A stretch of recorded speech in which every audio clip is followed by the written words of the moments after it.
नमस्कार। भारत एक्सप्रेस देख रहे हैं आप और मैं हूं हरिशंकर कुमार आपके साथ। महाराष्ट्र में सीएम पद को लेकर सस्पेंस अब खत्म हो गया है। आज एकनाथ शिंदे ने खुद को प्रेस कॉन्फ्रेंस किया। उन्होंने बाकायदा इस बात का ऐलान कर दिया कि प्रधानमंत्री मोदी और अमित शाह को जो मंजूर होगा वही हम करेंगे। मतलब कि बीजेपी का मुख्यमंत्री भी हमें मंजूर है। इसका मतलब ये कि कुल मिलाकर उन्होंने हथियार डाल दिए। अब तक कयास ये लगाए जा रहे थे कि एकनाथ शिंदे कहीं ना कहीं सीएम पद को लेकर अड़े हुए हैं, लेकिन ऐसा नहीं हुआ। उन्होंने आकर इसकी खुद घोषणा की। उन्होंने ये कहा कि हम लड़ने वाले हैं, हम पीछे हटने वाले नहीं हैं। दूसरी बात, उन्होंने कहा कि हमने सरकार में रहते हुए अच्छा काम किया, लाडली बहना योजना काफ़ी खुश हैं और हमने उनके लिए अच्छा काम करने की कोशिश की और आगे भी करते रहेंगे। अब सवाल ये है कि इसके बाद क्या होगा। इसके बाद ये होगा कि तीनों दल के नेता आपस में मिलेंगे, फिर से मिल के बैठेंगे। दिल्ली में आना उनका संभव लग रहा है। सूत्रों का कहना है कि तीनों नेता मतलब देवेंद्र फडणवीस, एकनाथ शिंदे और अजीत पवार दिल्ली आ सकते हैं। यहाँ पर आला कमान मतलब बीजेपी के बड़े नेताओं से उनकी मुलाकात होगी और कहीं ना कहीं आगे के मंत्रिमंडल पर चर्चा होगी।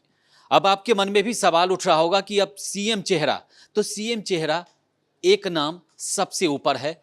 वो आपको हमने 2 दिन 3 दिन पहले ही बता दिया था अपने वीडियो में कि देवेंद्र फडणवीस सबके पसंदीदा है, चाहे बीजेपी आला कमान हो या फिर संघ का चॉइस। क्योंकि देवेंद्र फडणवीस महाराष्ट्र के नागपुर से आते हैं। नागपुर संघ का मुख्यालय है। संघ के बड़े नेताओं के बीच उनका उठना बैठना है। जब भी बड़े मामले होते हैं तो संघ के बीच जाते हैं। संघ के बड़े पदाधिकारियों से उनकी लगातार मुलाकात होती रहती है। संघ के वो शुरू से चूंकि संघ में रहे और नागपुर में मुख्यालय है, लिहाजा सभी बड़े नेताओं से उनके अच्छे संबंध हैं और संघ को भी उनके नाम पर आपत्ति इसलिए भी नहीं है कि इससे पहले 5 साल वो बीजेपी की सरकार चला चुके हैं और उन पर उस दौरान एक भी भ्रष्टाचार का आरोप नहीं लगा। मतलब साफ सुथरी छवि वाली सरकार उन्हें चलाने का अनुभव है। दूसरी बात ये कि उनके नाम पर अजीत पवार को भी कोई परेशानी नहीं थी। अजीत पवार को भी कोई दिक्कत नहीं थी। अब शिंदे ने भी ऐलान कर दिया है कि बीजेपी का चेहरा जो भी हो, मतलब शिंदे का साफ तौर पे कहना है कि बीजेपी जिसे सीएम बनाएगी हमें कोई दिक्कत नहीं है। अब ऐसे में सवाल सबके मन में था कि आखिर अब क्या होगा। तो अब खबर यह भी आ रही है कि 2 दिसंबर को महाराष्ट्र सरकार का शपथ ग्रहण समारोह हो सकता है।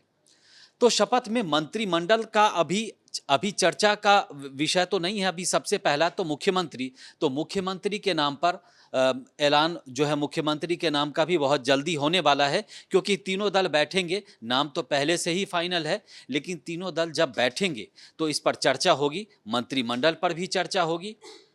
लेकिन फडणवीस अभी सबसे नंबर 1 चल रहे हैं। दूसरा नाम कोई सामने आया नहीं है। एक दूसरी बात यह भी आ रही है कि शायद जो सहयोगी दल हैं, एकनाथ शिंदे गुट हुआ या फिर अजीत पवार गुट, इनमें से एक एक डिप्टी सीएम बनाए जा सकते हैं। कहा यह भी जा रहा है कि एकनाथ शिंदे अपने बेटे के लिए उप मुख्यमंत्री का पद मांग रहे हैं। तो ऐसे में क्या उन्हें डिप्टी सीएम, तो आमतौर पे जब बातचीत होती है आपस में गठबंधन के भीतर, तो कहा जाता है कि आप डिप्टी सीएम का एक पद आपको दिया जाता है, दूसरा आपको दिया जाता है। गृह विभाग भी महाराष्ट्र का जो है शायद शिंदे मांग रहे थे। लेकिन ये सब आगे की चर्चा होती है। अभी तो सीएम के नाम पर अब ये तय है, 100% तय है कि सीएम बीजेपी का ही होगा।